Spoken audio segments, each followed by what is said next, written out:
అందరికీ ఈరోజు మన ఇంట్లో ఉండే 3 సింపుల్ ఇంగ్రీడియంట్స్తో ఒక టేస్టీ స్వీట్ ఎట్లా చేయాలో చూద్దాం. హల్వా చేసుకుంటున్నాం ఈరోజు without using any food colour. First అయితే 1 కప్ సగ్గుబియ్యాన్ని మంచిగా వాష్ చేసుకొని ఒక 4 to 5 అవర్స్ వరకు నానబెట్టుకోవాలి. మీకు ఎక్కువ టైం లేదు అనుకుంటే 1 or 2 అవర్స్ నానబెట్టుకున్నా సరిపోతుంది.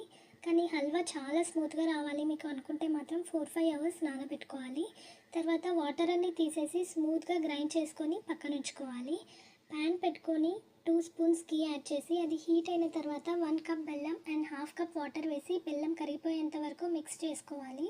మనకి ఈ స్వీట్ కోసం లైట్ తీగ పాకం వస్తే సరిపోతుంది, ఎక్కువ పాకం రానవసరం లేదు. ఒకవేళ మీకు స్వీట్ ఎక్కువ తినాలి అనుకుంటే మాత్రం బెల్లం ఎక్కువ యాడ్ చేసుకోవచ్చు. లైట్ తీగ పాకం వచ్చిన తర్వాత ముందుగానే మనం గ్రైండ్ చేసి పెట్టుకున్న సగ్గుబియ్యం పేస్ట్ యాడ్ చేసి మంచిగా మిక్స్ చేసుకోవాలి, లంప్స్ ఏమీ లేకుండా.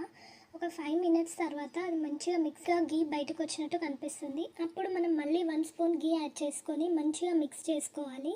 ఒక 5 to 10 మినిట్స్ తర్వాత మనకి కలర్ చేంజ్ అవుతూ కనిపిస్తుంది. మీకు డ్రై ఫ్రూట్స్ కావాలనుకుంటే ప్యారలల్గా ఘీలో డ్రై ఫ్రూట్స్ రోస్ట్ చేసుకొని పక్కన ఉంచుకోండి.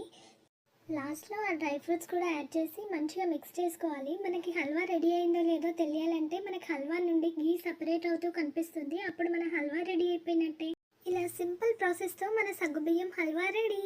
మీకు కనుక ఈ వీడియో నచ్చితే లైక్ చేయడం అస్సలు మర్చిపోకండి. ఇంకా ఇలాంటి కుకింగ్ రెసిపీస్ కావాలి అని అనుకుంటే మాత్రం ఛానల్ సబ్స్క్రైబ్ చేసుకోండి.